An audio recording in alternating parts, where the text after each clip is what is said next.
साथियों नमस्कार, मैं आर के अमोल आज आपको एक कहानी से शुरू करते हैं जो बड़ा ही ज्ञानवर्धक एवं समुचित है और समयानुसार है। कहानी क्या है? एक राजा को किसी ने 2 बाज के बच्चे दिए उपहार में।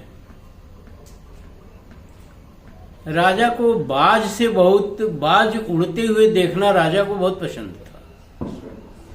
उसने दोनों बाज के बच्चों को छोड़ दिया आसमान में उड़ने के लिए बाज मशहूर होते हैं, उड़ने के लिए छोड़ दिया। लेकिन उसने देखा कि एक बाज तो आकाश में उड़ रहा है, दूसरा बाज एक आम के पेड़ के टहनी पर आके बैठ जाता है। रोज का किस्सा यही था कि वो आके टहनी पर बैठ जाता था और उड़ान भरता नहीं था, दूसरा उड़ान भर लेता था काफी। तो राजा बड़ा परेशान था कि इसको क्या किया जाए कि ये भी उड़ान भरे, और राजा को ये बहुत पसंद था। तो उसने अपने मंत्रियों से, अपने प्रधानमंत्री से, अपने सलाहकारों से इस बात की चर्चा किए, लेकिन उनके द्वारा जो भी उपाय सुझाया गया वो कारगर नहीं हुआ। उन लोगों ने जो भी उपाय बताया उसके से बाज पर कोई असर नहीं पड़ा।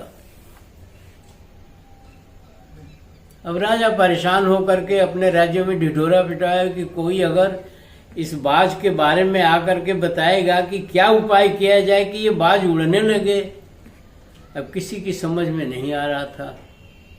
एक किसान की समझ में आया, परंतु वो डर रहा था कि राजा के पास जाएं हम और कहें ऐसा, तो पता नहीं राजा क्या करेगा। भाई राजा है, उसके पास सारे पावर हैं, सारे अधिकार हैं, वो हमको कुछ भी कर सकता है। फिर भी वो हिम्मत जुटा करके किसी मान्यवर के साथ जो है वो राज दरबार में गया और बताया कि मैं बताना चाहता हूँ कि उस बाज के साथ क्या किया जाए। राजा ने कहा ठीक है बताओ। उसने कहा वो डाल ही कटवा दीजिए जिस डाल पर वो बैठता है।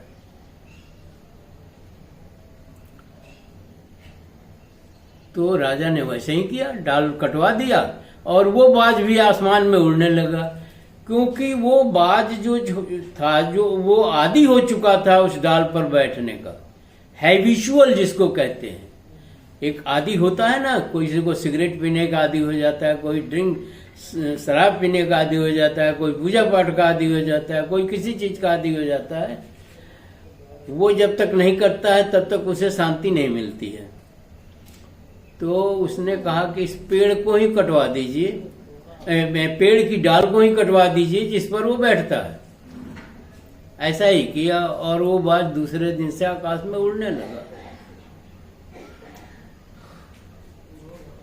इस कहानी का अर्थ आप अपने अपने तरीके से निकालिएगा आप लोग। मैं भी बता देता हूं अपने तरीके से कि इस देश के पिछड़े और दलित उस बाज की तरह से पेड़ की डाल पर बैठने के आदी हो चुके हैं। वो जब तक पत्थर की मूर्तियों की पूजा नहीं करेंगे, जब तक बिना सोचे समझे तीज त्योहार नहीं मनाएंगे, जब तक वो अपना नुकसान नहीं कर लेंगे, जब तक उन्हें उड़ नहीं सकते। क्योंकि वो इसी में उलझे रहते हैं, तो उड़ेंगे कैसे? ज्ञान कहाँ से प्राप्त करेंगे? काम कहाँ करेंगे? वो तो तरह तरह के मंदिरों में, तरह तरह के साधुओं के और तरह तरह के जो है पाखंडियों के, ढोंगियों के चक्कर में पड़े रहते हैं। उसके वो आदी हो चुके हैं, जिसकी वजह से वो उड़ान नहीं भर सकते और वो पिछड़े के पिछड़े ही रहेंगे। और वो उड़ान है शिक्षा की उड़ान, आर्थिक उड़ान, सामाजिक उड़ान, ज्ञान का उड़ान। ये सब उड़ान नहीं भर सकते हैं जब तक उसको उनके उनका ध्यान जो है ये पत्थर की मूर्तियों और झूठे तीज त्योहारों और बकवास में उनकी आस्था बनी रहेगी। और कांवड़ यात्रा, मुंडन संस्कार, मृतक संस्कार, अंत्येष्टि भोज, ये सब करते रहेंगे तब तक वो उड़ान नहीं भर सकते हैं, शिक्षा की तरफ नहीं जा सकते हैं, कुछ नहीं कर सकते हैं, आलसी हो जाते हैं, काहिल हो जाते हैं और भगवान भरोसे बैठे रहते हैं। यह देश के लिए दुर्भाग्यपूर्ण स्थिति है। इसलिए मैं पिछड़ों और